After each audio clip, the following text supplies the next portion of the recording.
On va continuer notre étude sur le livre de Daniel. Aujourd'hui, on va voir la prière qui change les situations. Et on a vu la semaine dernière que le roi avait fait un rêve, hein, c'est ça qu'on a vu, et qu'il a placé les mages, les astrologues, les magiciens devant une impossibilité humaine. C'est-à-dire, dites-moi ce que j'ai rêvé, puis là, je vais pouvoir vous faire confiance pour la définition que vous allez me donner. Mais dites-moi d'abord ce que j'ai fait. Alors, mais ceux-ci ne lui donnaient pas de rêve ni sa signification, puis le roi allait les faire tuer. Il a envoyé un décret pour les faire tuer. Et Daniel et ses amis allaient aussi être tués dans toute cette situation-là. On voit que le récit d'aujourd'hui, on va voir ce que Daniel a vu. Mais pas en détail, on n'entre pas dans les détails parce qu'il y en a vu quand même pas mal, là. Et puis on est limité dans le temps pour ça. Sinon, si vous voulez qu'on reste jusqu'à ce soir, on peut le faire. C'est les versets 14 à 49, mais on va en regarder une partie. Alors la première partie, c'est Daniel a une vision claire de la nature de Dieu. On voit ça dans Daniel chapitre 2, les versets 14 à 23. Ça nous dit, « Alors Daniel s'adressa avec sagesse et tact à Arioch, le chef des gardes du roi, qui s'apprêtait à tuer les sages, ou les magiciens, ou les astrologues de Babylone. Il demanda à Arioch, l'officier du roi, pourquoi le roi a-t-il promulgué une si terrible sentence? Alors Arioch lui exposa l'affaire. Au verset 16, Daniel se rendit auprès du roi et le pria de lui accorder un délai en lui disant qu'il lui ferait alors connaître l'interprétation demandée. Il avait de l'audace, notre ami Daniel. Puis il rentra chez lui et informa ses compagnons, Anania, Michaël et Azaria, de ce qui s'était passé. En leur demandant, ça c'est intéressant, en leur demandant de supplier le Dieu des cieux que dans sa grâce, il leur révèle le secret afin qu'on ne les fasse pas périr. Et ses compagnons avec lui, avec le reste des sages de Babylone. Verset 19. Au cours de la nuit, dans une vision, le secret fut révélé à Daniel. Alors celui-ci bénit le Dieu des cieux. Et il dit, béni soit Dieu, dès maintenant et à toujours, car à lui appartiennent la sagesse et la force. Il fait changer les temps et modifie les circonstances. Il renverse les rois et établit les rois. Il donne la sagesse aux sages et à ceux qui savent comprendre, il accorde la connaissance. À ceux qui savent comprendre, il accorde la connaissance. C'est un petit point important, ça. Verset 22, il dévoile des choses profondes et secrètes. Il sait ce qu'il y a dans les ténèbres et la lumière brille auprès de lui. C'est toi, Dieu de mes pères, que je célèbre et que je loue. Tu m'as rempli de sagesse et de force. Tu m'as fait connaître ce que nous t'avons demandé. Tu nous as révélé ce que le roi demande. Amen. Avez-vous remarqué que Daniel avait pas eu la révélation, mais il est allé voir le roi, puis il dit, donne-nous du temps, puis je vais te la donner, la révélation. C'est un pas de foi, là. C'est un pas de foi, parce que Daniel n'avait pas rien eu. Imaginez qu'il y a eu la révélation, puis qu'il va le voir, puis qu'il dit, OK, je vais te la donner, la révélation. On est encore dans un pas de foi, mais la situation est différente. Parce que le pas de foi dans lequel on aurait été à ce moment-là, c'est que, est-ce que le rêve est de Dieu? Est-ce que la révélation que j'ai, c'est de Dieu, c'est pas de Dieu? C'est-tu vraiment ça que le roi a rêvé? Mais il se pose pas la question là-dessus. Donc, il va voir le roi, puis il lui demande ça. Mais tout d'abord, Daniel a une conversation privée avec l'exécuteur de l'ordre, qui est M. Arioch, celui qui doit mettre à mort les mages, les astrologues, les magiciens, etc. Et cela a pour effet de retarder l'exécution du décret. La première chose que Daniel fait, il va le voir, et ça retarde un peu l'exécution du décret. Ensuite, Daniel sollicite une audience auprès du roi et le prie de lui accorder un délai en lui disant qu'il lui ferait alors connaître l'interprétation demandée. On voit ça au verset 16. Mais on n'a aucune idée des temps. La parole de Dieu ne nous donne pas les temps. On voit que ces choses-là se produisent, mais on ne sait pas dans une période de combien de temps. Alors, Daniel est vraiment sûr, c'est ça que je vous ai dit tantôt, Daniel est vraiment sûr que Dieu va répondre. Pourquoi? Parce que Daniel a confiance en son Dieu. Daniel fait confiance à Dieu. Et quand on fait confiance à Dieu, on peut être sûr que Dieu va agir. On peut être certain. Alors, mais d'un autre côté, Daniel n'a rien à perdre. Il n'y a rien à perdre. Il y a une condamnation à mort sur sa tête. Il n'y a rien à perdre. La seule chose qui peut arriver, c'est que ça soit fini. Mais en même temps, la seule chose qu'il puisse faire, c'est faire confiance à Dieu. parce qu'il y a un décret du roi qui va les tuer. Il peut juste faire confiance à Dieu. Il n'y a plus d'autre solution.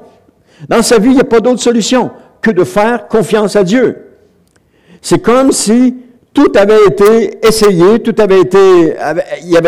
c'est comme s'il avait tout essayé, mais que là, il n'y a plus rien à faire.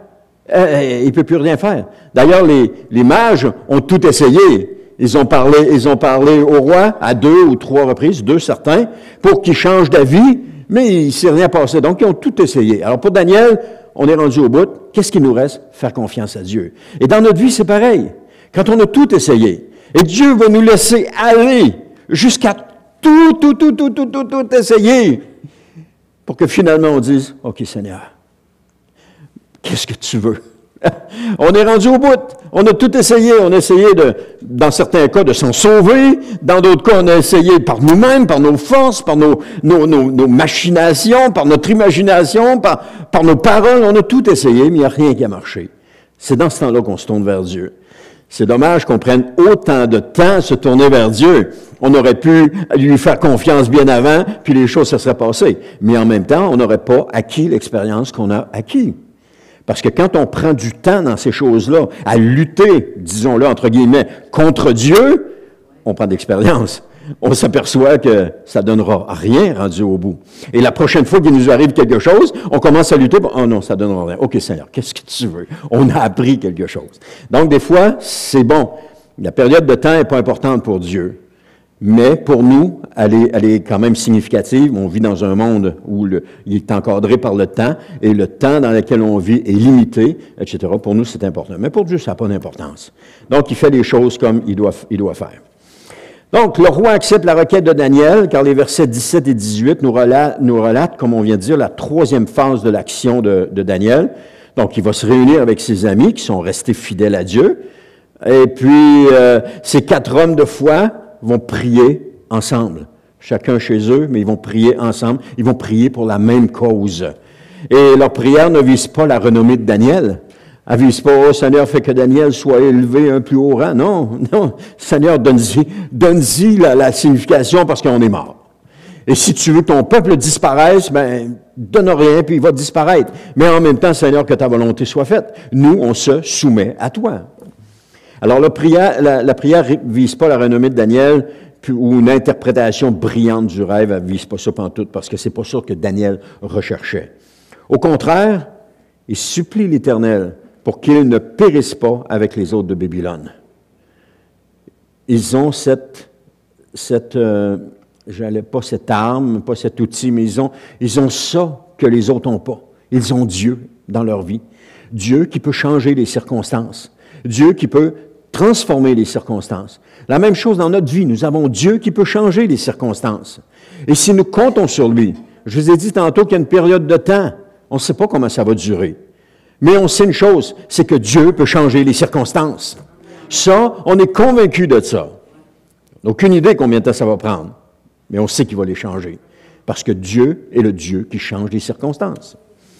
Il nous suffit de continuer à prier, continuer d'intercéder, continuer de lui demander, et Dieu va le faire. Mais dans le cas de Daniel et de ses amis, c'était une question de vie ou de mort. Si tu ne le fais pas, Seigneur, on est mort. Alors, Seigneur, c'est à toi que ça appartient. Nous, on ne peut pas faire plus que qu'est-ce qu'on fait, c'est à toi que ça appartient. Donc, il y a seulement Dieu qui peut faire quelque chose pour vous maintenant. Ou pour nous maintenant. Il y a seulement Dieu qui peut faire quelque chose. Le reste, mais ce que j'ai appris, et ce que j'apprends encore aujourd'hui, c'est que Dieu fait les choses. Il ne les fait pas comme on veut qu'il les fasse, il les fait comme lui a envie de les faire. Il ne les fait pas comme on souhaiterait que ça soit fait, il les fait comme lui souhaite que ce soit fait. Et nous, on a seulement à s'attendre à lui, lui faire confiance, s'abandonner entre ses mains, dire « Seigneur, ma vie est entre tes mains, fais de moi ce que tu veux. » Et à partir de ce moment-là, on laisse le Seigneur gérer les choses. Alors, ces 4 hommes vont prier chez eux. Ils invoquent leur fidélité à Dieu dans leur requête, certainement. Ils argumentent que le décret de mort pour tous les sages de Babylone les inclut. Ils argumentent là-dessus, Seigneur, ça nous inclut. Ils implorent la miséricorde de Dieu. C'est pas dit textuellement, mais on peut le penser que c'est comme ça qu'ils ont prié. Ils affirment que si le décret est appliqué, les derniers fidèles vont disparaître, puis le peuple de Dieu va disparaître aussi.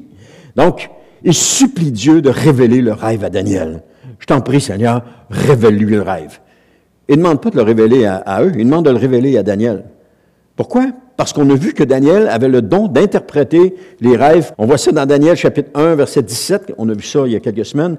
Dieu accorda à ces 4 jeunes gens le savoir et la compréhension de toute la littérature et de la sagesse. De plus, Daniel savait interpréter toutes les visions et tous les rêves.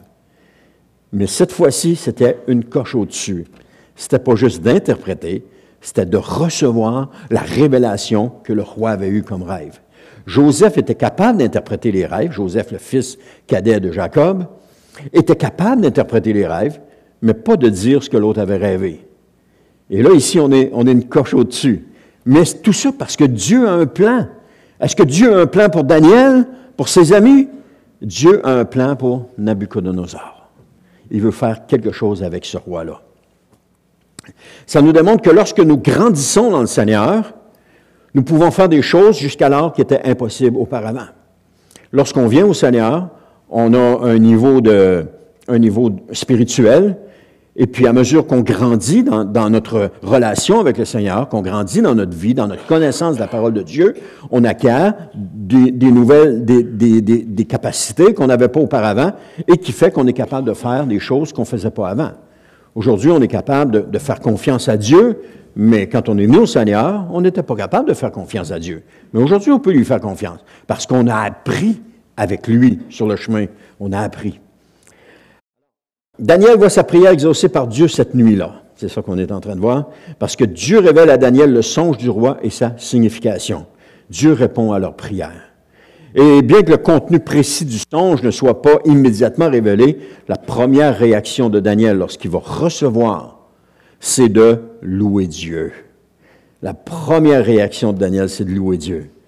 Et je le comprends, parce que il était devant, on a vu la semaine dernière, une impossibilité humaine, et là, Dieu lui révèle quelque chose. La première chose qu'il a à faire, c'est de louer Dieu. Louer Dieu aussi, parce que là, il vient d'être épargné de la mort.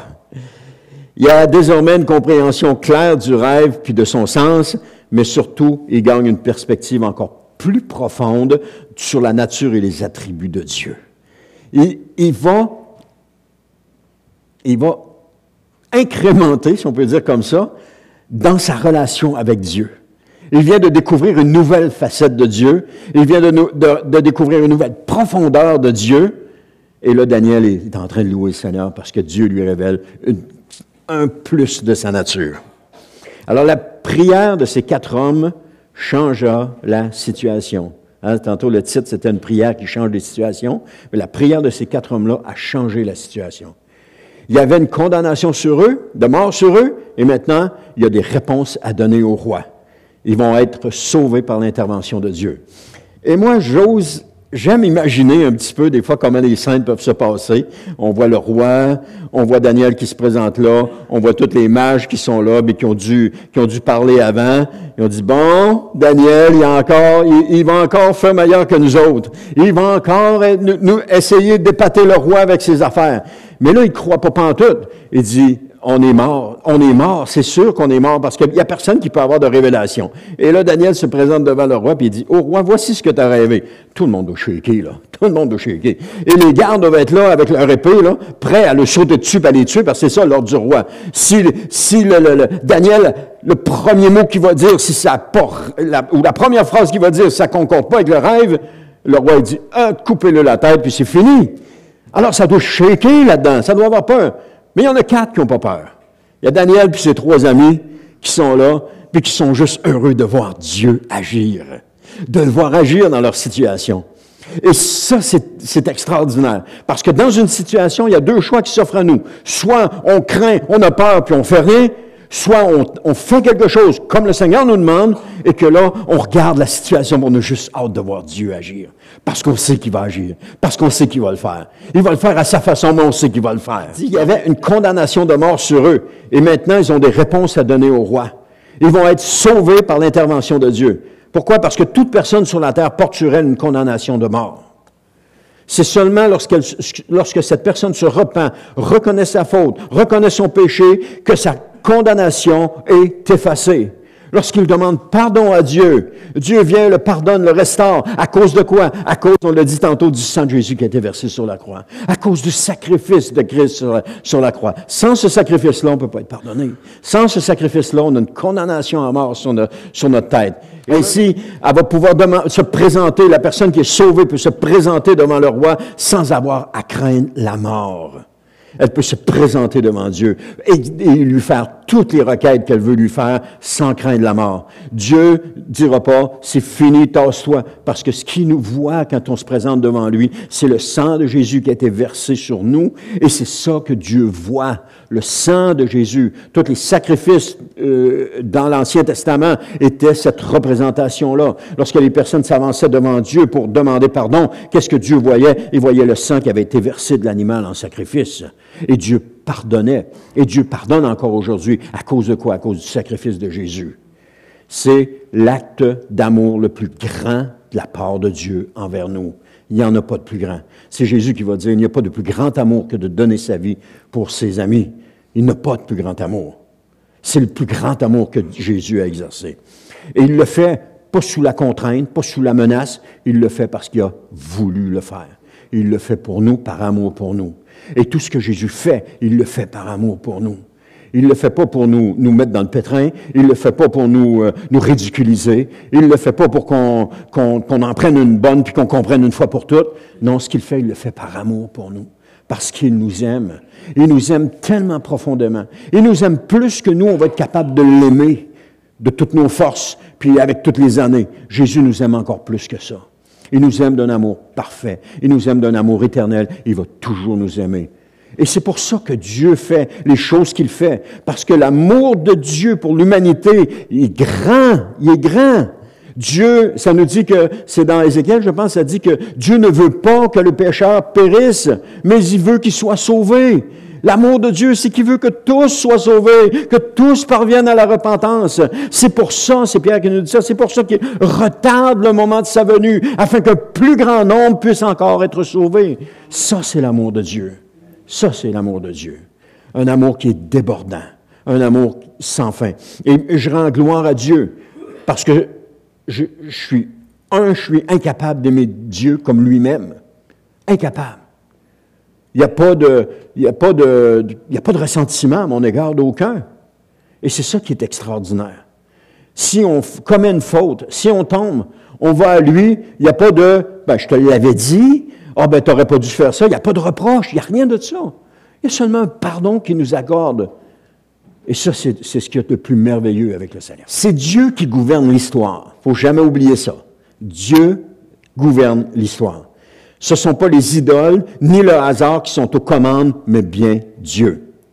Tout ce qui se passe dans notre vie, Dieu est au fait de tout cela et il contrôle tout cela. Tout ce qui se passe dans le monde présentement, Dieu n'est pas pris au dépourvu, il est au fait de tout cela et il contrôle tout cela. Rien ne lui échappe. Tout ce qui se passe présentement suit un plan parfait pour amener l'humanité à un endroit bien précis. Mais tout le long que l'humanité se dirige vers cet endroit, il y a des centaines et des centaines d'appels à la repentance qui sont faits par Dieu pour que les gens viennent à lui. Il ne fait pas ça par méchanceté, il ne fait pas ça par, par haine, parce que Dieu aime les gens, mais il le fait par amour. Venez à moi, revenez à moi, abandonnez pas, laissez-moi pas tomber. Le Seigneur est pris d'amour pour nous et il le fait de cette façon-là.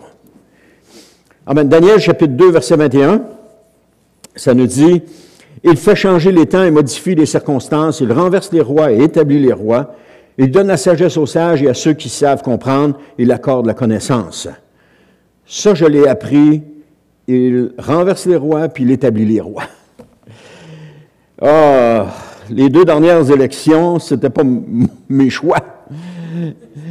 Et j'étais sûr qu'ils ne passeraient pas. Mais après, j'ai réalisé que c'est Dieu qui les a placés là. C'est Dieu qui les a établis là. Les gens pensent, c'est la voix du peuple qui a parlé, puis tout ça. Mais si la voix du peuple a parlé, c'est parce qu'ils ont été inspirés. C'est Dieu qui les a établis là. Et si Dieu veut tasser un roi, c'est lui qui le tasse. S'il veut en placer un autre, c'est lui qui le place. Alors, les dirigeants qu'on a, c'est Dieu qui les a placés là. C'est Dieu qui les place là. Est-ce qu'il les place là pour notre malheur? Non, il ne les place pas là pour notre malheur. Il les place là pour que son plan s'accomplisse.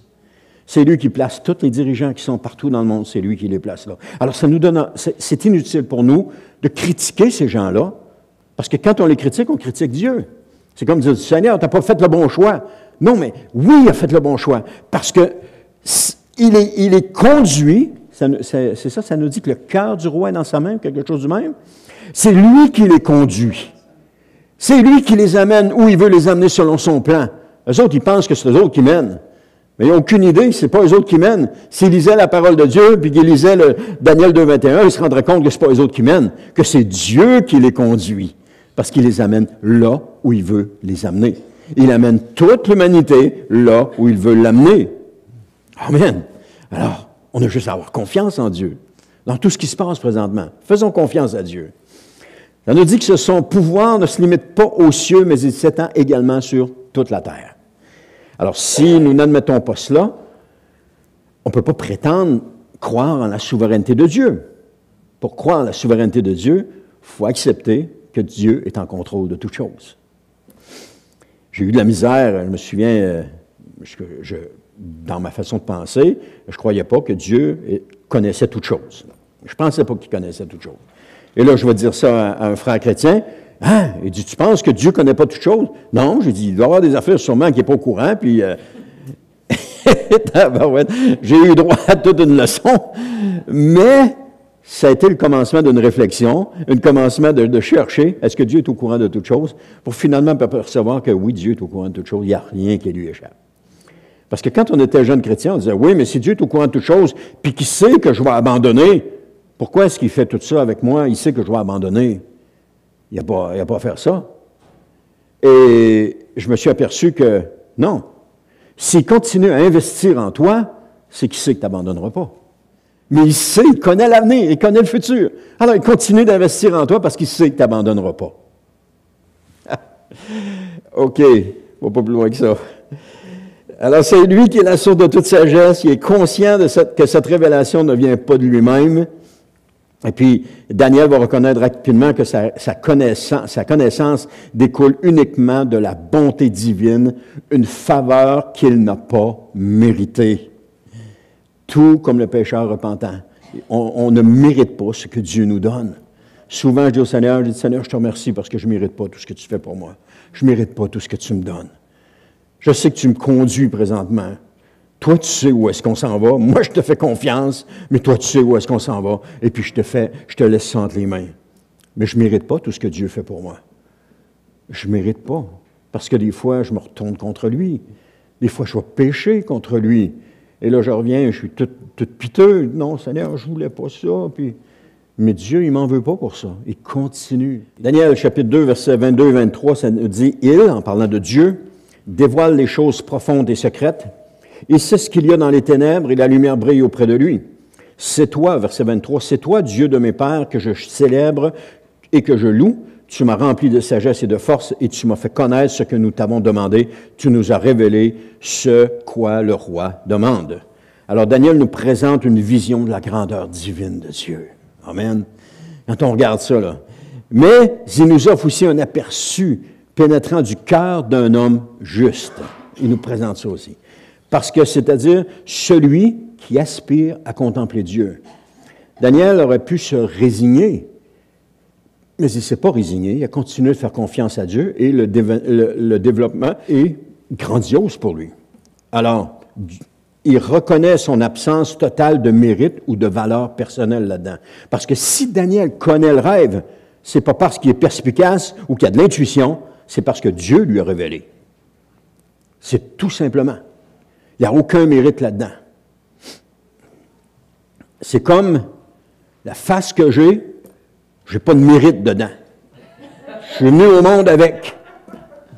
Que vous l'aimiez, que vous ne l'aimiez pas, je suis venu au monde avec. Le corps que j'ai, il n'y a aucun mérite.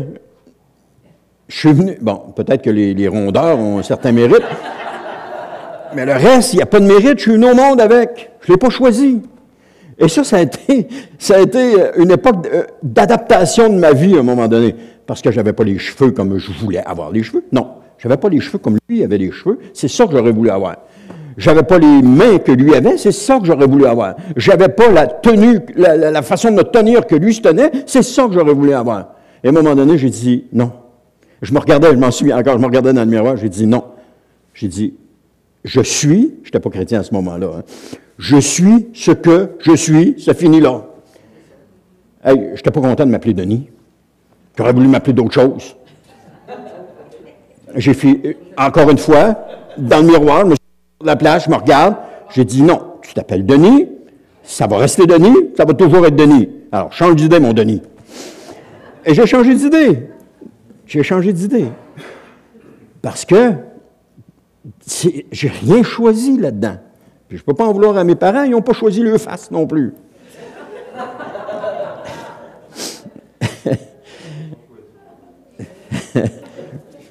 Puis non, mais c'est la prérogative des parents de donner, le nom à leur enfant. Nos enfants nous en ont voulu de leur avoir donné un nom long de même. Mais c'était voulu. On voulait qu'ils apprennent l'alphabet. Ils ont très rapidement appris presque toutes les lettres de l'alphabet. Il y en a juste manqué quelques-unes. Salut.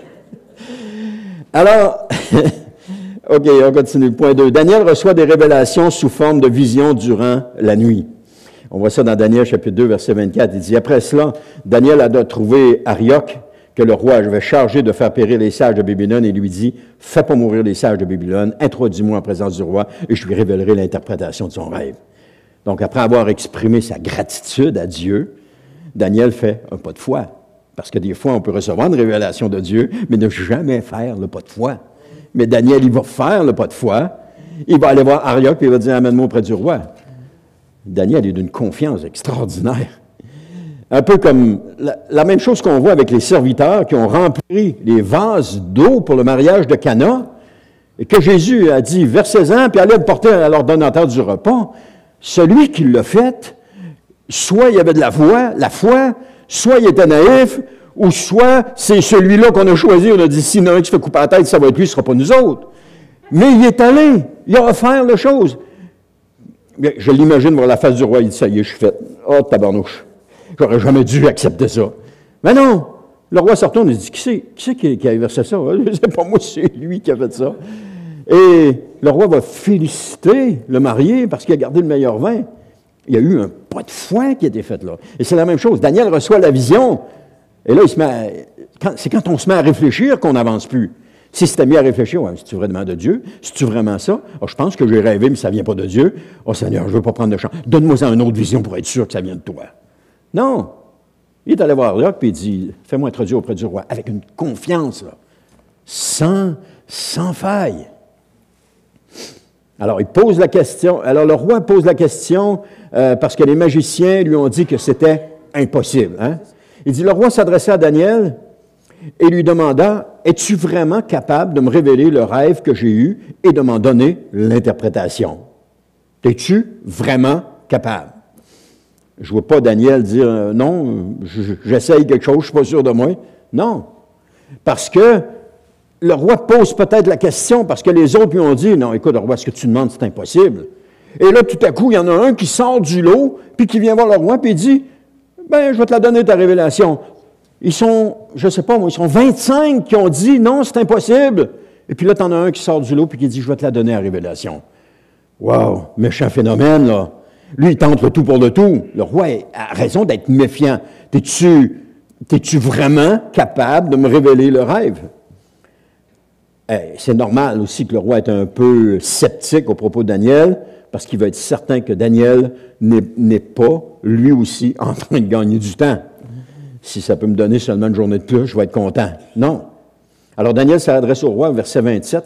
Daniel s'adressa au roi et lui dit, « Le secret que Sa Majesté demande, aucun sage, aucun magicien, aucun mage, c'est-à-dire tous ces gagnants qui sont là, il n'y en a pas un d'eux autres, aucun astrologue n'est capable de le lui faire connaître. » Les autres sont à côté, puis oui, il a bien raison, on n'est pas capable de le faire. Mais Daniel sait très bien que ce que le roi a demandé est humainement impossible. On l'a vu la semaine passée, c'est une impossibilité humaine. Mais Daniel ne le nie pas. Mais Daniel a un secret que le roi ignore à ce moment-ci, mais qu'il va maintenant découvrir. On voit ça dans le verset 28. Il va dire au roi, il dit, « Mais il y a dans le ciel un Dieu qui révèle les secrets, et il a fait savoir au roi Nabuchodonosor ce qui doit arriver dans les temps à venir. Eh bien, voici ce que tu as rêvé et quelles sont les visions que tu as eues sur ton lit. Daniel est plein d'assurance. Que nous puissions être pleins d'assurance comme ça lorsque Dieu nous révèle quelque chose. Lorsque Dieu nous dit, parle à cette personne de moi. Oh non, non, Seigneur, je ne peux pas faire ça. Ça n'a pas de bon sens, je ne peux pas faire ça. Tout d'un coup que je me trompe, tout d'un coup que ce n'est pas de moi. Non, ayons cette même assurance-là. Voilà, oui, Seigneur, tu me le demandes, je vais le faire. Tu me demandes ceci, je vais le faire. Le Seigneur m'a demandé quelque chose, j'ai dit oui, je vais le faire. Et là, tout de suite, mes pensées ont commencé à tourner. Oui, mais tout d'un coup, il arrive ceci, d'un coup, il arrive cela, tout d'un coup, qu'il se passe ceci, d'un coup, qu'il se passe cela. Et là, bang, le Seigneur me donne autre chose, qui dit non, tu fais ça. Et là, les pensées continuent à tourner. Non, mais Seigneur, ça vient-tu vraiment de toi? Je suis en train de rêver. Et un autre coup, le Seigneur dit, bang, non, ça vient de moi. J'ai dit, à partir de ce moment-là, je dis, OK, Seigneur, je le fais. Je te laisse ça entre les mains, je le fais. Ça t'appartient. Puis je te remercie pour ce que tu es en train de faire. Et j'ai laissé ça entre les mains de Dieu. Et puis je le fais. Je ne veux pas entrer dans les détails, je ne veux pas vous sachiez c'est quoi, là, mais je laisse ça entre les mains de Dieu, parce que ça n'a pas d'importance à ce moment-ci. Là. Ça serait juste de me valoriser puis de me glorifier, mais ça n'a pas d'importance. Mais on peut, lorsque Dieu nous demande quelque chose, on peut le faire. On peut le faire. Il suffit juste d'être comme Daniel, plein d'assurance, de dire, parfait Seigneur, c'est ça que tu veux, je le fais. C'est ça. Celui qui connaît Dieu va aussi être plein d'assurance dans une circonstance pareille. Il sait que Dieu contrôle toutes choses. Il sait que ce que Dieu dit est la vérité. Il fait confiance à Dieu pour toutes choses dans sa vie, les petites comme les grandes, et cela même dans des circonstances de vie ou de mort. Tu n'es pas sérieux, Seigneur, tu ne veux pas que j'aille lui parler? C'est mon patron, il va me mettre dehors, c'est certain. J'avais parlé une fois, je travaillais dans une compagnie, ça faisait pas longtemps que je travaillais là, et puis à l'heure du dîner, on est assis à la table, tout le monde est là, puis il y a une salle, puis il y a plusieurs tables comme ça, des deux bords. Et là, à un moment donné, je commence à parler du Seigneur avec ceux qui sont à ma table, je pense qu'il y en avait 8, il y avait 8 places à la table. Je commence à parler du Seigneur avec eux autres. Et là, bon, là ça argumente, etc., etc. Puis après le repas, il y en a un qui vient me voir, et il dit, « Mike, tu as vraiment du courage d'avoir fait ça? » Ben, j'ai dit, Dieu me l'a demandé, je l'ai fait. Ah, il dit, moi, je ne l'aurais jamais fait. Il dit, ça n'a pas de bon sens. Est-ce que j'étais meilleur que les autres? Non. J'étais juste rempli d'assurance. Je savais que Dieu allait faire quelque chose. Qu'est-ce qu'ils sont devenus aujourd'hui? Je ne sais pas. Est-ce qu'il y en a qui sont chrétiens là-dedans aujourd'hui? Je ne sais pas. Mais une chose est sûre, chacun de nous, on est venu au Seigneur un jour parce qu'il y a des petites interventions comme ça qui ont été faites à gauche et à droite de personnes qui nous ont approchés. Et à un moment donné, tout ça a culminé vers une position où est-ce que le Seigneur dit, tu veux-tu que j'entre dans ta vie et que je devienne ton Seigneur, et puis veux-tu faire ce que je vais te demander de faire? Et là, à un moment donné, on a dit, oui, Seigneur, c'est ça que je veux. Parce que toutes ces petites interventions-là nous ont amenés là. C'est ça que Dieu fait. Il nous conduit, pouf, là, il veut nous amener. Mais on a quand même une décision à prendre. Mais en même temps, Dieu connaît la décision qu'on va prendre. là, ça tourne dans la tête. Oh, tabarnouche. Alors, des événements ou des scènes pas communes, mais remplies de signification, c'est ce que le roi a vu. Alors, Daniel, chapitre 2, verset 34, ça nous dit, pendant que tu étais, là, Daniel commence, il dit, pendant que tu étais plongé dans ta contemplation, une pierre, ça c'est le bout le plus intéressant. Il dit, une pierre se détacha sans l'intervention d'aucune main, vient heurter la statue au niveau des pieds de fer et d'argile et les pulvérisa. La pierre ici est une petite pierre. Le mot utilisé, c'est un mot araméen, parce que le livre de Daniel est écrit en araméen. C'est ébène, et c'est ce qui est utilisé pour la construction, entre autres. Une pierre qu'on utilise pour la construction. C'est une pierre qui peut tenir dans la main. Donc, peut-être pour frapper, peut-être, je ne sais pas, mais elle peut tenir dans la main. Puis, elle est utilisée aussi comme projectile, elle est utilisée comme un outil de travail. C'est une arme ou une pierre précieuse. Donc, c'est quelque chose qui tient dans la main. Donc, c'est une petite pierre qui se détache de la montagne, qui descend, qui frappe la statue au niveau des pieds et qui la pulvérise. On voit un miracle là-dedans, là. Ça ne se peut pas qu'on fasse ça. Puis... Mais, au départ, ce n'est pas une grande pierre qui va heurter, fracasser la statue. Parce que cette petite pierre va tout à coup se détacher de la montagne et heurter la statue. Mais elle va se détacher sans l'intervention de personne. Il n'y a pas un homme en haut qui l'a poussé avec son pied. Il n'y a pas un homme qui l'a pris et qui l'a lancé. Elle s'est détachée sans l'intervention de personne. Ce qui nous démontre que ce que le roi a rêvé n'est pas quelque chose que les hommes vont faire, mais que Dieu va faire. L'homme n'a rien à voir dans ce que le roi a rêvé, c'est Dieu qui est en train de faire. Maintenant, la statue entièrement va s'effondrer en un nuage de poussière. Hein? Puis là, le vent se lève, puis emporte bientôt toute trace de l'existence. Il ne reste plus de traces de l'existence de la statue. Alors, ce gigantesque colosse, autrefois si imposant, semble avoir été effacé par le temps en un instant, ou par la pierre en un instant. Et c'est Daniel 2,35 qui dit « Du même coup, furent réduits ensemble en poussière le fer, l'argile, le bronze, l'argent et l'or, et ils devinrent comme la balle de blé qui s'envole de l'air en été. Le vent les emporta sans en laisser la moindre trace. Quant à la pierre qui avait heurté la statue, elle devint une immense montagne qui remplit toute la terre. » Une pierre qui grossit. Une pierre ébène qui se tient dans la main, qui roule, puis qui grossit. Ça tient du miracle. On n'a jamais vu ça. On a vu les balles de neige, mais jamais une pierre. Alors, lorsqu'on parle de choses bizarres dans les rêves, la pierre ici en est un exemple. Et une pierre qui grossit, puis non seulement elle grossit, mais elle devient une immense montagne. Et on sait que les pierres ne grossissent pas. Vous pouvez mettre une pierre dans un pot dans votre salon puis l'arroser à tous les jours, et il ne se passera rien. Une pierre, ça ne grossit pas. Alors, il faut regarder la signification de ça. Jésus va dire à Pierre un jour, on voit ça dans Matthieu, chapitre 16, verset 18, il dit, « Et moi je te déclare, vous connaissez le verset, là, il dit, « Et moi je te déclare, tu es Pierre, et sur cette pierre je bâtirai mon église, contre laquelle la mort elle-même ne pourra rien. » Jésus utilise ici un jeu de mots qui est quand même très significatif. Hein? Peut-être que vous l'avez entendu, ça nous dit, parce qu'il y a deux mots grecs là-dedans. Tu es Pierre, sur cette pierre je bâtirai mon église. Nous, il y a un seul mot, mais en grec, il y a deux mots grecs. D'abord, il y a le mot Pétros, qui signifie une petite pierre, et ensuite, il y a le mot Pétra, qui est un rocher ou encore une montagne. Alors, Pétros, une petite pierre, Pétra, un rocher ou une montagne. Alors, ce que Jésus va dire à Pierre, si on le traduit mot à mot, il dit, tu es Pétros, un petit caillou, et sur ce Pétra, sur cette montagne, je bâtirai mon église. Alors, Pierre est un petit caillou qui, tout à coup, va se retrouver une montagne. Et c'est là-dessus que Dieu va bâtir son église. Jésus va bâtir son église. C'est que Pierre, ce petit caillou, c'est une parole prophétique que Jésus est en train de donner à Pierre, c'est que le petit caillou qu'il était va devenir un rocher sur lequel l'église du Seigneur va être bâtie. Pierre est comme ce petit caillou qui se détache de la montagne. Il se détache sans aucune intervention humaine. On voit, Pierre sort du monde sans aucune intervention humaine, mais de Dieu, par sa nouvelle naissance. Dieu s'approche et dit, « Suis-moi ». Pierre laisse là le bateau, les filets, et suit Jésus, il ne pose pas de questions. En tout cas, d'après le texte biblique. Et à cause de cela, il devient un rocher, par sa croissance spirituelle, il devient un rocher. Un rocher sur lequel Jésus va construire son Église. Mais ça relève du miracle. Parce qu'un petit caillou ne peut pas croître sans l'intervention miraculeuse de Dieu. On ne peut pas grandir dans notre foi chrétienne sans l'intervention miraculeuse de Dieu. On ne peut pas devenir une pierre solide sans l'intervention de Dieu. Parce que le petit caillou qu'on est, si Dieu n'intervient pas, on va rester un petit caillou. On n'ira pas plus loin que ça. Alors, on est des petits cailloux que Dieu transforme en rochers. Amen.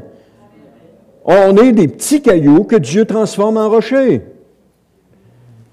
Des rochers inébranlables face au péché, à l'idolâtrie, au compromis, aux pressions de ce monde corrompu. Des rochers qui tiennent ferme. Un petit caillou dans le chemin, tu peux donner un coup de pied dessus, tu te feras pas mal. Sauf que l'été passé, j'ai donné un coup de pied sur un caillou et je me suis fait mal. J'avais des crocs, puis c'était un petit caillou. J'avais des crocs, puis quand je suis venu pour frapper le petit caillou, le bout du croc a frappé à terre, puis là, mes orteils ont fait, ils ont plié de même. Alors, j'ai donné un coup sur un petit caillou. J'ai dit, à ne plus refaire. J'ai eu mal, je me suis foulé les orteils, j'ai eu mal pendant des mois. Là, ça fait plus mal, mais bon, ça fait mal longtemps. Alors, ce sont des rochers que le diable ne peut déplacer. Il ne peut pas nous déplacer. On est maintenant établi dans le royaume de Dieu et le diable ne peut pas nous déplacer. Des rochers qui pulvérisent le péché dans notre vie. Des rochers qui font en sorte qu'on abandonne le péché dans notre vie. Et ce rocher est aussi une représentation du royaume de Dieu, comme on voit dans le texte, parce qu'il commence petit avec la naissance de Jésus. Parce que quand Jésus est venu, c'était un bébé. Il n'y avait rien du grand roi des rois qu'on va connaître lorsqu'il va revenir. Il vient, c'est un bébé fragile qu'on peut détruire facilement avec nos mains. Il est vulnérable. Il faut que quelqu'un en prenne soin. Parce que si Marie ne le nourrit pas, il va mourir. Il vient, il commence petit. Mais ce sera ce rocher qui va pulvériser tous les royaumes du monde lorsqu'il va revenir. Jésus, lorsqu'il va revenir, va pulvériser tous les royaumes du monde pour installer son royaume. Amen. Installer son royaume sur la terre. Et c'est ça que nous attendons. On l'a chanté tantôt. C'est ça que nous attendons, de voir Jésus venir installer son royaume. En Corinthiens 10,4 nous dit, « Ils ont tous bu la même boisson spirituelle, car ils buvaient à l'eau jaillie d'un rocher spirituel qui les accompagnait, et ce rocher n'était autre que Christ lui-même.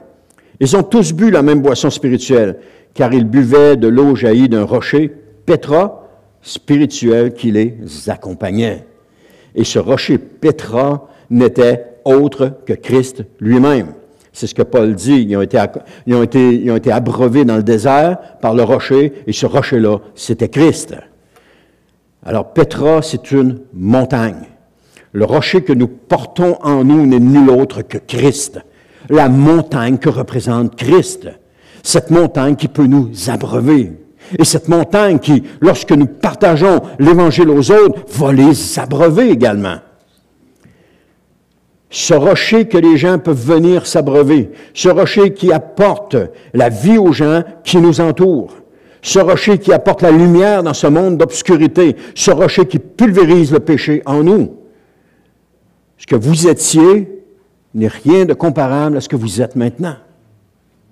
Vous étiez un petit caillou quand vous êtes venu au Seigneur, mais aujourd'hui, à cause de Jésus, vous êtes un rocher. Vous n'êtes plus un petit caillou. Un rocher où les gens peuvent s'abreuver. Il faut faire confiance au Seigneur. C'est un peu ce qui ressort du texte. Hein? Comme Jérémie écrivait de la part de Dieu aux déportés de Babylone, il leur disait cela pour les encourager. Alors que nous ne sommes pas encore entrés au ciel ou entrés dans l'éternité, disons-le comme ça. Alors que nous sommes spirituellement déportés de notre véritable patrie qui est la vie éternelle. On vit dans ce monde, mais ce monde n'est pas notre patrie. Nous attendons quelque chose de plus grand. Et ce quelque chose de plus grand, c'est la vie éternelle. On dit toujours, on va vivre au ciel. C'est un peu faux, parce qu'on ne vit pas au ciel. Dieu va recréer un nouveau terre, de nouveaux cieux, et on va vivre sur cette nouvelle terre-là. On ne vivra pas au ciel. Alors des fois, on dit, j'ai hâte d'aller au ciel. Non, tu as hâte d'aller dans la vie éternelle, cette vie qui n'aura plus de faim, cette vie qui n'aura plus de douleur, cette vie qui n'aura plus de conséquences négatives, cette vie qui n'aura plus de péché, cette vie qui n'aura plus de maladie. C'est là qu'on a hâte d'aller. Cette vie où Adam vivait et qui a renoncé à tout cela. Alors bientôt, c'est là qu'on s'en va, dans cette vie éternelle que Dieu nous a donnée. Alors que nous sommes spirituellement déportés de notre véritable patrie, Dieu a ce message d'encouragement pour ceux qui luttent sur cette terre de découragement. Dans Jérémie 29:11, il dit, « Car moi, vous la connaissez tous, hein, car moi je connais les projets que j'ai conçus en votre faveur, déclare l'Éternel. Ce sont des projets de paix et non de malheur, afin de vous assurer un avenir plein d'espérance. » Amen. Amen. Prenez-le, ce verset-là. Collez-le partout. Mettez-le dans votre poche. À toutes les fois que vous sortez, vous êtes capable de le voir. Mettez-le sur l'écran de fond de votre ordinateur. Mettez-le sur l'écran de votre ordi pour que vous puissiez le voir. Dieu a des projets pour nous. Ce n'est pas des projets de malheur. C'est des projets de paix. C'est un avenir qui est plein d'assurance. Pour nous, ici, sur cette terre. Mais regardons-le dans un domaine plus spirituel, plus grand encore. Le projet de Dieu, c'est la vie éternelle. Et c'est là que ce projet-là s'accomplit.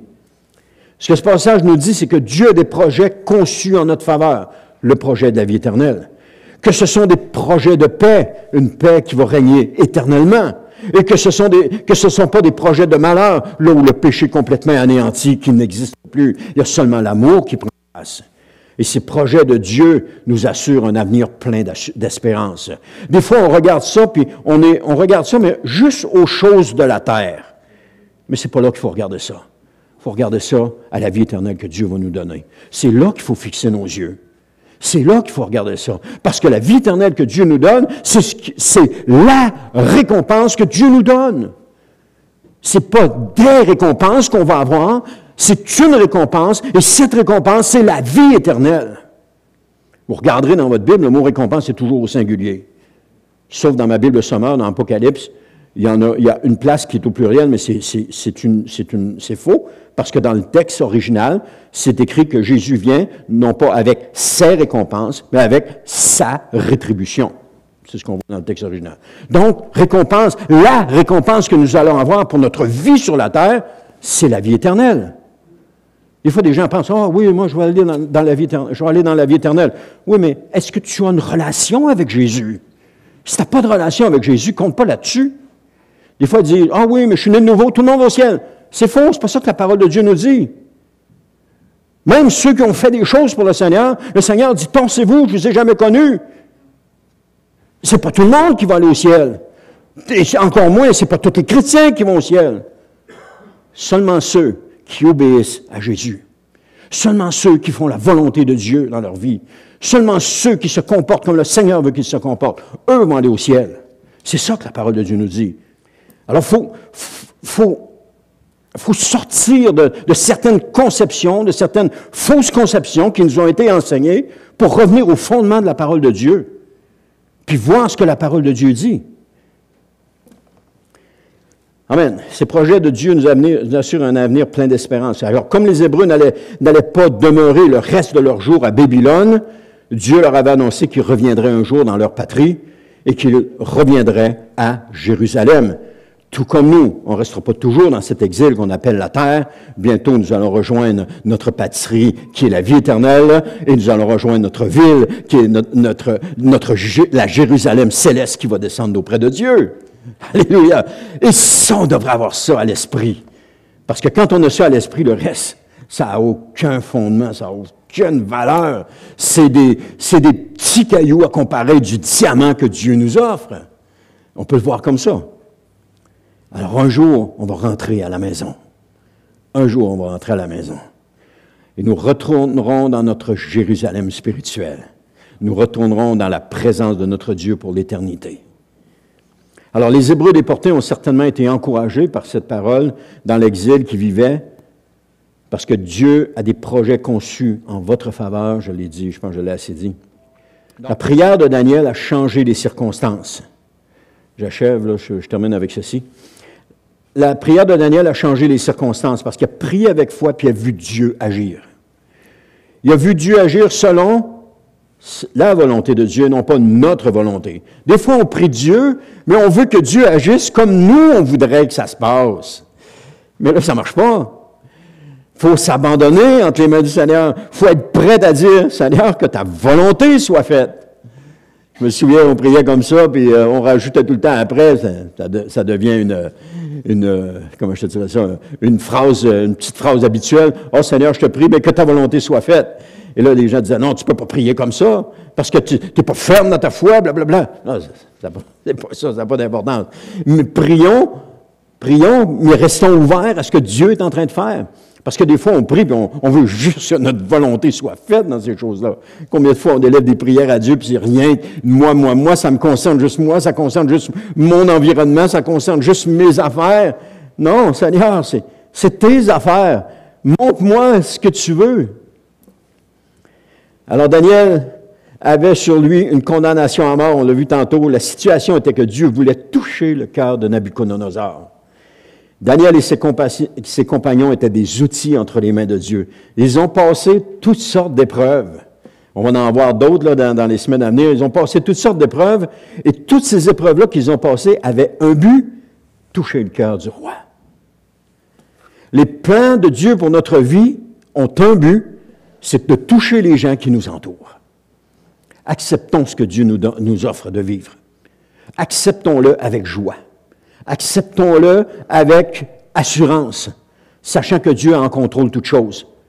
C'est un exercice, parce que souvent, ça va arriver qu'on va se laisser décourager, puis on va tomber, mais quand on se laisse décourager, on revient tout de suite au Seigneur, on dit, Seigneur, je te demande pardon de me décourager, je te fais confiance, Seigneur, c'est dur, c'est pas ça que je veux, c'est pas de même que je voudrais que ça se passe, mais si c'est de même que ça se passe, Seigneur, je te remercie pour la façon que ça se passe. Et là, on reconnecte avec Dieu de cette façon-là. Parce que quand on embarque dans un sens négatif, et puis à ce moment-là, on déconnecte complètement d'avec Dieu. Mais si on reste dans un sens positif, on connecte avec Dieu, on connecte à sa volonté pour notre vie. Les plans de Dieu pour notre vie, c'est de toucher les gens qui nous entourent, c'est ça que je disais, pas de nous conforter dans ce monde déchu. Toucher le cœur des personnes qui nous entourent. Notre attitude va faire toute la différence. Parce que notre collaboration avec Dieu dans son œuvre va changer les circonstances. Certes, on va devoir prier, mais Dieu va nous exaucer. C'est ce qu'il promet. Parce que le but de l'Église, c'est de partager la bonne nouvelle du royaume à venir au monde entier. C'est le but de l'Église. La bonne nouvelle n'est pas de chercher à nous complaire dans ce monde déchu. La bonne nouvelle n'est pas de chercher à nous satisfaire seulement avec des choses entre nous. La mission de l'Église, c'est de partager la bonne nouvelle du Seigneur Jésus. Qu'importe ce qui arrive, qu'importe comment ça arrive, qu'importe les situations qu'on rencontre, qu'importe les difficultés qu'on rencontre, ça demeure toujours la mission de l'Église. Et malheureusement, ce sont des faux enseignements qui nous éloignent de la vérité de la parole de Dieu. Et c'est pas plus à propos de nous, mais plutôt, c'est pas à propos de nous que les choses doivent se faire, mais à propos des autres. C'est quoi l'amour qu'on a pour les autres? L'Église des dernières décennies, ça a été, je me fais du bien, c'est tout tourné vers elle, tout tourné sur eux autres, et puis rien pour l'extérieur. Rien pour l'extérieur. Revenons à la parole de Dieu. Revenons au fondement de la parole de Dieu, tandis qu'il est encore temps. Parce que les fondements de la parole de Dieu, c'est ce qu'il y a de plus important. La prière de Daniel a été efficace, et nos prières vont aussi être efficaces lorsque nous collaborerons avec Dieu. Lorsqu'on dira, Seigneur, qu'est-ce que tu veux pour moi? Je sais que je vis une situation qui est difficile, je sais que je vis une situation que je ne veux pas vivre, mais maintenant, Seigneur, qu'est-ce que tu as pour moi? Qu'est-ce que tu veux pour moi? Montre-le-moi. Et comme Daniel attendait la révélation va venir. Elle va vous saisir. Et vous allez être remplis de confiance et dans le Dieu qui donne les révélations. Et là, vous allez marcher. Parce que chacun de nous, ce que nous vivons présentement, il y a quelque chose que Dieu est en train de faire. Quelque chose que Dieu est en train de faire.